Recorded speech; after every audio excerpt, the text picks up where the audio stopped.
Hello every one, welcome back. അപ്പോൾ നമ്മുടെ grammar ക്ലാസ്സിലേക്ക് എല്ലാവർക്കും സ്വാഗതം. ഇന്ന് നമ്മൾ ഡിസ്കസ് ചെയ്യാൻ പോകുന്ന വെർബ് എന്ന് പറയുന്നത് ഇൻവൈറ്റ് ആണ്. പക്ഷെ നമ്മൾ തൊട്ട് മുമ്പേ പറഞ്ഞ ക്ലാസ്സുകളെ പോലെയല്ല, ഇന്ന് സെന്റൻസോട് കൂടിയിട്ടാണ് നമ്മൾ വെർബ് ഡിസ്കസ് ചെയ്യുന്നത് കേട്ടോ. അപ്പൊ ഇൻവൈറ്റ് എന്ന് പറഞ്ഞു കഴിഞ്ഞാൽ ക്ഷണിക്കുക എന്നാണല്ലോ.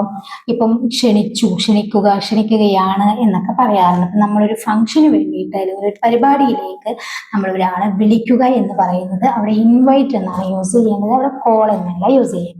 അപ്പൊ അങ്ങനെയുള്ള കുറച്ച് സെന്റൻസുകളാണ്. അപ്പൊ എല്ലാ ഫോമും പഠിക്കുക, കൂടുതൽ സെന്റൻസും പഠിക്കുക. ഓക്കെ, അപ്പോൾ ഇൻവൈറ്റിന്റെ ബേസ് ഫോം എന്ന് പറയുന്നത് ഇൻവൈറ്റ് ആണ്. അതിന്റെ സിംഗുലറിന്റെ കൂടെ ഇൻവൈറ്റ്സ് എന്ന് നമ്മൾ പറയും. ഞാൻ എൻ്റെ സുഹൃത്തുക്കളെ വീട്ടിലേക്ക് ക്ഷണിക്കും, അതായത് ഞാൻ എൻ്റെ സുഹൃത്തുക്കളെ വീട്ടിലേക്ക് ക്ഷണിക്കാറുണ്ട്, ഒരു പതിവുണ്ട് എന്നാണ്. ഞാനാണ് സബ്ജക്റ്റ്, ഐ ഇൻവൈറ്റ് അല്ലേ, പ്ലൂറൽ സബ്ജക്റ്റിന്റെ കൂടെ invite. I invite my friends to my house. I invite my friends to my house. ഞാൻ എൻ്റെ സുഹൃത്തുക്കളെ എൻ്റെ വീട്ടിലേക്ക് ക്ഷണിക്കാറുണ്ട്. ഇനി സിംഗുലർ സബ്ജക്റ്റിന്റെ കൂടെയാണെങ്കിൽ അവൾ ഓരോ വർഷവും അവളുടെ കസിൻസിനെ ക്ഷണിക്കും, അല്ലെങ്കിൽ അവൾ ഓരോ വർഷവും അവളുടെ കസിൻസിനെ ക്ഷണിക്കാറുണ്ട്. അത് അവളുടെ ഒരു പതിവാണ് അല്ലെ. She invites her cousins every year. She invites her cousins every year. അവൾ എല്ലാ വർഷവും അവളുടെ കസിൻസിനെ ക്ഷണിക്കാറുണ്ട്. ഓക്കെ, അപ്പോ ഇൻവൈറ്റ് പഠിച്ചു, ഇൻവൈറ്റ്സ് പഠിച്ചു. ഇനി V2, ഇൻവൈറ്റിന്റെ V2 എന്ന് പറയുന്നത് ഇൻവൈറ്റഡ് ആണ് കേട്ടോ. ഞാൻ ക്ഷണിച്ചു, ഐ ഇൻവൈറ്റഡ്. ഞാൻ അവനെ ക്ഷണിച്ചു, ഐ ഇൻവൈറ്റഡ് ഹിം. അവൻ എന്നെ ക്ഷണിച്ചു, ഹേ ഇൻവൈറ്റഡ് മീ. അവൻ ഇന്നലെ എന്നെ പരിപാടിയിലേക്ക് ക്ഷണിച്ചു. അവനാണ് he invited me to the function yesterday. He invited me to the function yesterday. Okay, V3 എന്ന് പറയുന്നതും ഇൻവൈറ്റഡ് ആണ്. V3 ഇതിന്റെ കൂടെ യൂസ് ചെയ്യുക, ഹാവ്, ഹാസ്, ഹാഡ് അല്ലെ. അപ്പൊ നമുക്കൊരു സെന്റൻസ് നോക്കാം. അവർ എല്ലാ അധ്യാപകരെയും ക്ഷണിച്ചിട്ടുണ്ട്. അവർ എല്ലാ അധ്യാപകരെയും ക്ഷണിച്ചിട്ടുണ്ട്. They have അല്ലെ, they വന്നത് കൊണ്ട് have ആണ്. They have invited all the teachers. They have invited all the teachers. അവർ എല്ലാ അധ്യാപകരെയും ക്ഷണിച്ചിട്ടുണ്ട്. ഇനി അവൻ എന്നെ പലതവണ ക്ഷണിച്ചിട്ടുണ്ട്. അവൻ എന്നെ പലതവണ ക്ഷണിച്ചിട്ടുണ്ട്. ഇവിടെ അവനാണ്.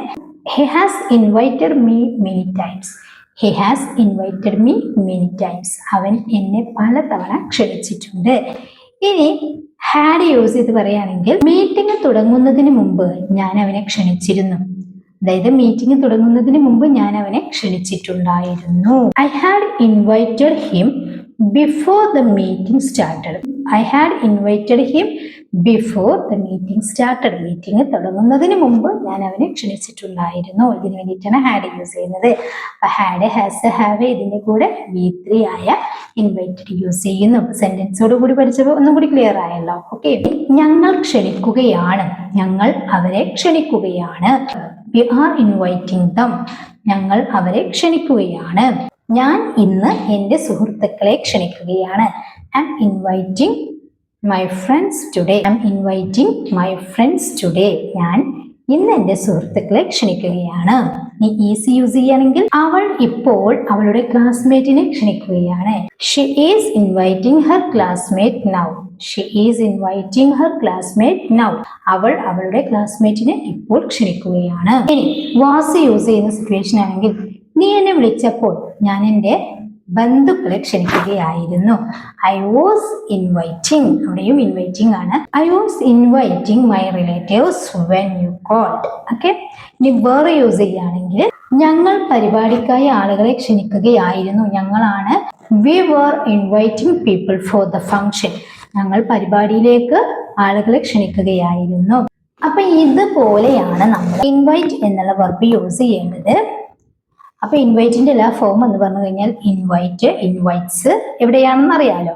പിന്നെ ഇൻവൈറ്റഡ് V2, ഇൻവൈറ്റഡ് V3. അതുപോലെ തന്നെ ഇസറാമിന്റെ കൂടെയും വസുവേറിന്റെ കൂടെയും ഇൻവൈറ്റിംഗ്. അപ്പൊ സിമ്പിൾ ആണല്ലോ. ഓരോ സെന്റൻസും കണ്ടതുകൊണ്ട് വളരെ സിമ്പിൾ ആയിരിക്കും. അപ്പോൾ നിങ്ങൾ എന്ത് ചെയ്യുക, ഈ വെർബ് മസ്റ്റായിട്ടും പഠിച്ചിരിക്കുക കേട്ടോ. ഇനി ഇതുപോലെ ഇതിന്റെ വേറെ സെന്റൻസുകൾ നിങ്ങൾക്ക് ക്രിയേറ്റ് ചെയ്യാൻ പറ്റുമെങ്കിൽ താഴെ കമന്റ് ആയിട്ട് അറിയിക്കുക. വീഡിയോ ഇഷ്ടപ്പെട്ടാൽ ലൈക്ക് ചെയ്യുക. അതുപോലെ ചാനൽ ആദ്യമായിട്ട് കാണുന്നവരാണ്, ഇഷ്ടപ്പെടുകയാണെങ്കിൽ ചാനൽ സബ്സ്ക്രൈബ് ചെയ്തിട്ടില്ലെങ്കിൽ സബ്സ്ക്രൈബ് ചെയ്ത് ബെല്ലൈക്കണം ഓൺ ഓപ്ഷൻ ക്ലിക്ക് ചെയ്ത് വെക്കുക. നിങ്ങൾക്ക് എന്ത് അഭിപ്രായങ്ങളും സംശയങ്ങളും ഉണ്ടെങ്കിൽ താഴെ കമന്റായിട്ട് ചോദിക്കുക കേട്ടോ. അതുപോലെ ഡീറ്റെയിൽ ആയിട്ട് ഡെയിലി ലൈഫിലുള്ള സെന്റൻസുകൾ വളരെ സിമ്പിളായി പഠിക്കാൻ വേണ്ടിയിട്ട് നമ്മൾ റിഷ്യസ് പാലസും കൂടി ഒന്ന് കണ്ടു നോക്കുക. Okay, thank you.